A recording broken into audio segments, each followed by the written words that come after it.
Olá, aqui é a chefe Susan Marta e hoje você vai aprender uma receita de pão vegano muito fácil e rápida. O pão fica macio na medida certa, é muito nutritivo e saboroso. Em uma bacia, adicione uma xícara de farinha de amendoim, que você pode substituir por qualquer farinha de oleaginosa ou de sementes de girassol, uma xícara de farinha de trigo sarraceno. No final deste vídeo, eu mostro como você pode substituir o trigo sarraceno e quais mudanças acontecem na massa. Adicione meia xícara de araruta, que você pode substituir por polvilho doce ou fécula de batata, meia xícara de aveia sem glúten em flocos finos, ou substitua por quinoa em flocos. Com a quinoa, o pão cresce um pouquinho menos. 2 colheres de sopa de açúcar mascavo ou qualquer outro açúcar, mas não pode ser adoçante, e 1 colher de chá rasa de sal. Mexa bem os ingredientes formando um mix de farinhas. Depois é só adicionar 1 colher de sopa de fermento biológico seco instantâneo e meia colher de chá de goma xantana. Você precisa medir com precisão a goma xantana, pois em excesso ela não permite que o pão cresça adequadamente. Se você não tiver esta colher medidora, use a ponta da colher de chá para garantir que você não exagere na quantidade. Muitas pessoas têm errado na quantidade de goma xantana e acabam com um pão baixinho e mais firme. A goma xantana serve para dar estabilidade à massa e faz meio que o papel do glúten na receita, por isso ela é indispensável nesta receita.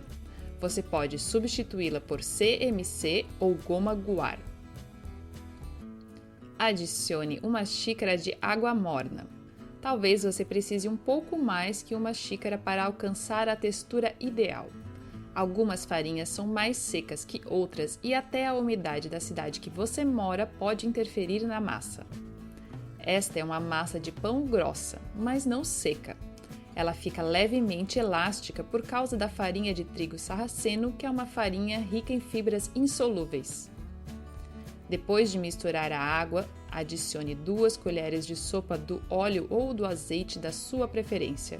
Aqui estou usando óleo de castanha do Brasil. Mexa bem para incorporar o óleo na massa.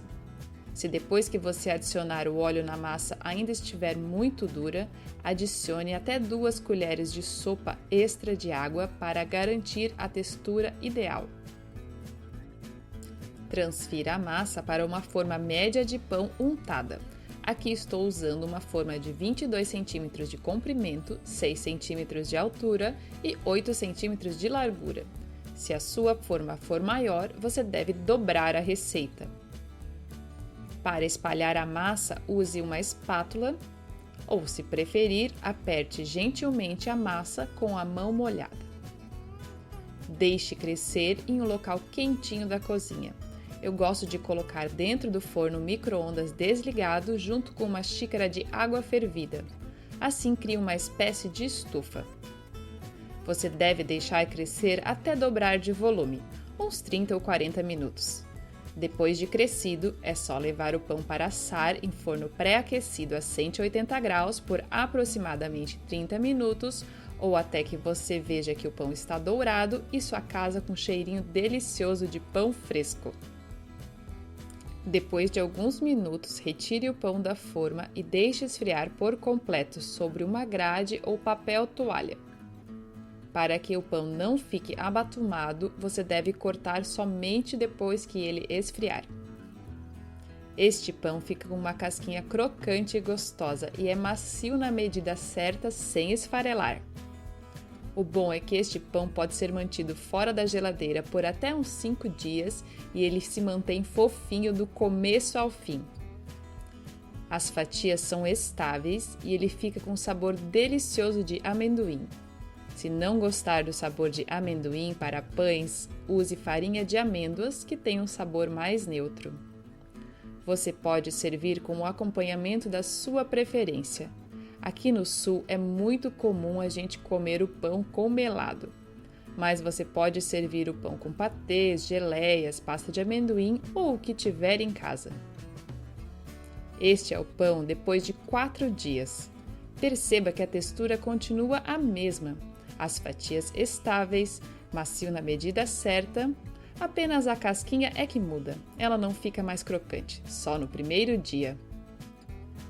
Eu sei que em muitas cidades é difícil de encontrar farinhas alternativas, por isso decidi testar esta mesma receita usando a farinha de arroz no lugar da farinha de trigo sarraceno.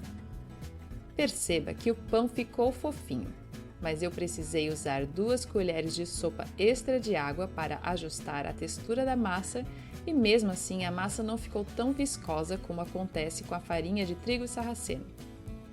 A fatia ficou estável, a casquinha ficou crocante, porém ele ficou um pouco mais firme e menos aerado, ou seja, cresceu um pouquinho menos do que a receita original. Perceba como a farinha de trigo sarraceno deixa as preparações mais escuras. Com a farinha de arroz, o pão fica bem mais clarinho. As mudanças são pequenas. O trigo sarraceno é mais nutritivo e é uma farinha de baixo índice glicêmico. Mas se você não encontrar na sua cidade, vale a pena testar com a farinha de arroz. Muito obrigado por assistir e se você gostou deste vídeo, curta e compartilhe nas redes sociais e não se esqueça de se inscrever aqui no canal e também clicar no sininho para ativar as notificações. Assim você sempre receberá as novidades em primeira mão. E quando você fizer esta receita em casa, bata uma foto e me marque utilizando a hashtag Amor pela Comida. Assim eu posso ver e curtir a sua criação. Tchau!